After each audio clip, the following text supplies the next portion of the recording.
시간 우리 같이 하나님 말씀 받겠습니다. 이 복된 시간 하나님께서 우리에게 주시는 말씀은 사무엘상 말씀입니다. 사무엘상 21장 10절부터 15절까지 말씀입니다. 사무엘상 21장 10절부터 15절 두려움이라는 제목으로 이 시간 우리 같이 하나님 말씀 받겠습니다. 우리 10절부터 한 절씩 같이 교독하도록 하시겠습니다. 그날에 다윗이 사울을 두려워하여 일어나 도망하여 가드왕 아기스에게로 가니 아기스의 신하들이 아기스에게 말하되 이는 그 땅의 왕 다윗이 아니니까 무리가 춤추며 이 사람의 일을 노래하여 이르되 사울이 죽인 자는 다윗이 만만이라고 하지 아니하였나이까 한지라. 다윗이 이 말을 그의 마음에 두고 가드왕 아기스를 심히 두려워하여 그들 앞에서 그의 행동을 변하여 미친 채 하고 대문짝에 그적거리며 침을 수염에 흘리매 아기스가 그의 신하에게 이르되 너희도 보거니와 이 사람이 미치광이로다. 어찌하여 그를 내게로 데려왔느냐? 내게 미치광이가 부족하여서 너희가 이 자를 데려다가 내 앞에서 미친 짓을 하게 하느냐? 이 자가 어찌 내 집에 들어오겠느냐 하니라. 아멘. 다윗은 사울을 피해 가드로 도망가게 됩니다. 가드는 블레셋의 여러 군주들 중 아기스의 도시였죠. 아기스가 다스리는 이 가드에 도착한 다윗을 보고 아기스에 있었던 아기스의 신하들은 이렇게 다윗에게 반응하게 됩니다. 바로 11절 말씀인데요. 아기스의 신하들이 아기스에게 말하되 이는 그 땅의 왕 다윗이 아니니까 무리가 춤추면 이 사람의 일을 노래하여 이르되 사울이 죽인 자는 천천히요 다윗은 만만이로다 하지 아니하였나이까 한지라. 아기스의 신하들은 다윗이 이스라엘 사람들의 천부장 노릇했음을 기억했습니다. 그리고 다윗을 통하여서 골리앗이 죽었다라고 하는 것도 잊지 않고 있었죠. 심지어 이스라엘의 용맹한 왕 사울이 천천을 죽였다라고 노래할 때 다윗은 만명을 죽였다, 만만을 죽였다라고 노래하던 바로 그 용맹한 장수다라는 것입니다. 게다가 아기스의 신하들은 이렇게까지 이야기합니다. 그 땅의 왕 다윗이라고 하는 강조의 표현까지도 사용하죠. 이것은 아기스에게 도망쳐 온 것은 절대로 순수한 의도가 아니다라고 하는 것을 강조하고 있는 것입니다. 이런 아기스 신하들의 말을 들은 다윗은 이렇게 행동하게 되죠. 13절입니다. 그들 앞에서 그의 행동을 변하여 미친 채 하고 대문짝에 그적거리며 침을 수염에 흘리매 다윗이 미친 사람처럼 행동했다라고 말하죠. 다윗은 사울이 악신에 사로잡힌 모습을 가까이에서 자주 보았던 사람입니다. 그래서 사울과 같이 미친 사람의 행동을 바로 따라할 수 있었습니다. 성의 큰 문에 알 수 없는 그림을 그렸습니다. 그리고 침을 수염에 흘리고 있었습니다. 이 모든 행동은 누가 봐도 정신이 나간 사람이었죠. 멀쩡하던 사람이 갑자기 이상해졌다라는 것이죠.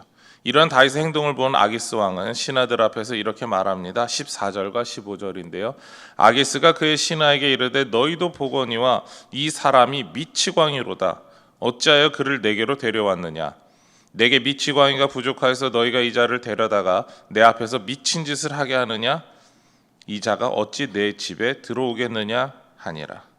다윗은 이렇게 미친 사람과 같이 행동했습니다. 다윗이 사울을 피해 도망가고 망명을 시도하다가 미친 행동을 합니다.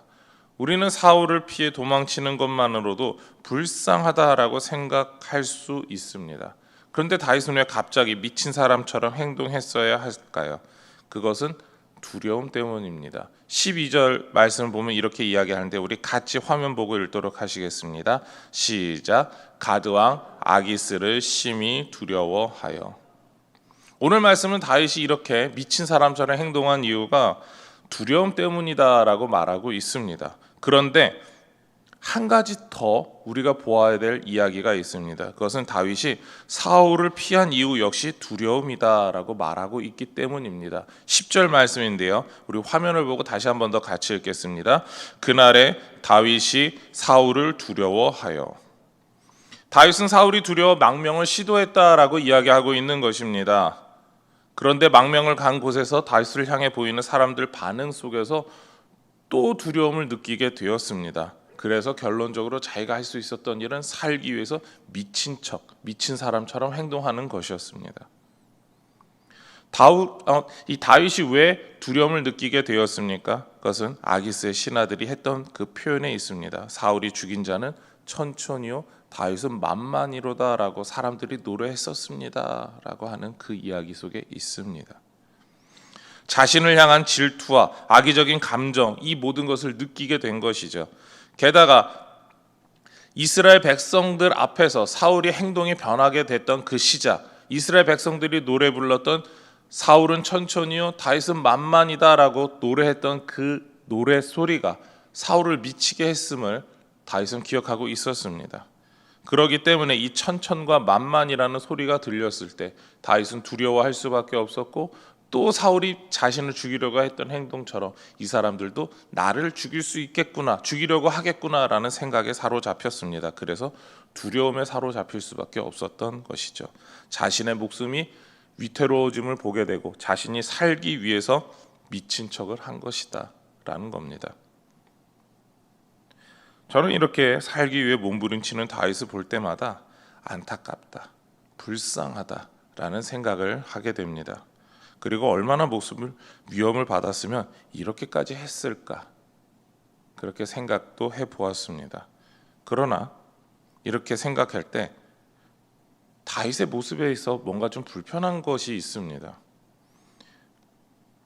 그것은 다윗이 꼭 이렇게까지 목숨을 구해야 했는가라는 것이죠. 오늘 새벽에 나오신 성도님들은 어떻게 생각하십니까? 목숨의 위협을 받고 있는 다윗이 이렇게까지 해서라도 살아야 한다라고 생각하십니까? 아니면 다른 방법이 없었을까? 이것에 대해서 고민해 보신 적은 없으신지요? 다윗이 가드왕 아기스 앞에서 목숨이 위태로울 수 있다라고 생각했을 때 목숨이 위협받음은 이스라엘 땅에서도 이미 있었습니다. 사울이 계속해서 다윗의 목숨을 노렸기 때문이죠. 사울을 피해 숨어 다녔습니다. 숨어 다니는 다윗을 위해서 하나님께서 조력자 2명을 붙여주셨었죠. 하갈과 요나단입니다. 자신의 아내를 통해서 다윗은 도망칠 수 있었고, 요나단을 통해서 지금 이렇게까지 도망쳐 올 수 있었습니다.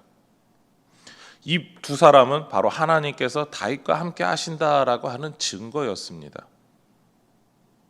하나님께서 다윗과 함께 하셔서 다윗을 보호해주고 계시다라는 것이었습니다. 그런데 다윗은 사울이 두려워서 이방 땅으로 도피를 선택했다라는 것이죠. 이것은 잘못된 선택입니다. 하나님께서 힘과 능력이 되어주시고 보호자가 되셔서 함께 하신다라고 하는 것을 다윗이 바라보지 못했고 기억하지 못하는 행동을 했기 때문입니다. 심지어 그 결과가 무엇이었습니까? 가드왕 아기스 앞에서 자신이 미친 사람이다라고 하는 행동까지 보여야 했습니다. 우리는 다윗이 두려움에 미쳐서 행동하는 모습을 보면서 무언가 잘못됐다라고 하는 그 의문점을 갖게 됩니다. 다윗에게 잘못된 것은 바로 다윗이 하나님을 의지하지 않는다라는 생각을 우리가 갖게 하는 것이죠. 정말로 다윗은 하나님을 의지하지 않는 사람처럼 보이기 때문입니다. 하나님을 의지한다면 사울을 피해 이스라엘 밖으로 도망갈 필요가 없습니다. 하나님을 의지한다면 이방 방백 아기스에게 도움을 구할 필요가 없습니다. 그리고 아기스 신하들이 이야기하는 것처럼 그 땅의 왕이다라고 하는 그 표현이 단순하게 놀리는 말, 그리고 사울 왕이 다윗을 죽이려고 했던 이유가 되지 않습니다. 하나님께서 원하시는 그 땅에 있어야 됐는데 다윗이 지금 도망쳐서 블레셋 그 땅까지 왔다라고 하는 이야기이기 때문입니다. 다윗이 하나님을 잊어버렸기에, 진정한 자신의 왕이신 하나님을 잊어버렸기에 두려워 도망쳤고 미친 척까지 하게 된 것입니다. 우리는 다윗처럼 인생의 위기를 만날 수 있습니다. 그때 우리는 다윗처럼 잘못된 것을 선택할 수가 있죠. 바로 두려움에 빠져서 하나님을 의지하지 않는 것입니다. 이런 선택을 하는 사람이 종종 있어 왔습니다. 성경 말씀이 예가 아니라 나치 치하의 독일인들도 나치의 영향 아래서, 히틀러의 그런 여러 가지 협박 아래서 그들이 이끄는 대로 살았습니다. 나치가 독일의 절반 이상을 차지했던 것도 아니고 겨우 인구의 10% 수준을 지나지 않았다라고 합니다. 그냥 총칼과 조금 들고 있었던 사람들이고 몇몇 사람들을 굴복시키면서 사람들의 심리가 무너져서 나중에는 나치가 자신들을 다스리는 것이 정당하다라고 생각하게끔 사람들이 스스로의 감정이나 생각이 두려움에 사로잡혀서 무너졌던 것이죠. 그래서 디트리 본 회퍼가 두려움을 극복할 수 있을까라는 설교에서 이렇게 외쳤습니다. 우리는 죄를 두려워해야 한다는 말은 옳지 않습니다. 누구든지 두려워하는 자는 이미 그 속에 빠져든 것입니다. 두려움은 악의 그물입니다. 악은 처음에는 우리에게 두려움을 심어 혼란에 빠뜨리고 그 다음에는 두려움에 복종하게 만듭니다. 두려움이 아니라 용기입니다. 두려워 떠는 마음으로 어떻게 원수를 대적할 수 있겠습니까? 어찌하여 무서워하느냐 믿음이 작은 자들아. 하나님이 여러분의 죄보다 더 크시지 않습니까? 하나님이 여러분 안에서 강해지도록 하십시오. 그러면 죄는 쓰러져 버릴 것입니다. 하나님을 믿으십시오. 주님, 우리의 믿음을 강하게 하소서. 그렇습니다. 본회포의 설교처럼 우리가 인생의 위기를 만날 때 이길 수 있는 방법은 바로 하나님을 의지하는 용기입니다. 이렇게 생각해 보시기 바랍니다. 인생의 위기와 우리 하나님 중에 무엇이 더 큽니까? 당연히 하나님입니다. 그러면 무엇이 두려워야 정상입니까? 누구를 두려워해야 합니까? 그런데 우리는 왜 인생의 위기를 더 두려워할까요? 그것은 우리의 믿음이 약하기 때문입니다. 여러분의 믿음은 어떠합니까? 하나님을 믿고 계십니까? 그러면 세상의 어떤 위기도 우리 하나님보다 크지 않음을 잊지 말기를 바랍니다. 세상의 모든 것보다 크신 주님이 우리를 위기 가운데 지켜주시기 때문입니다. 우리는 두려움에 사로잡혀 다윗처럼 도망가고 미친 행동을 할 사람들이 아닙니다. 용기를 갖고 믿음 가운데 살아야 할 거룩한 성도입니다. 오늘 이 새벽 이것을 기억하시고 우리 하나님 앞에 담대함으로 기도하며 모든 것을 얻는 우리 모든 동북의 성도님들이 되시기를 소망하며 축원합니다.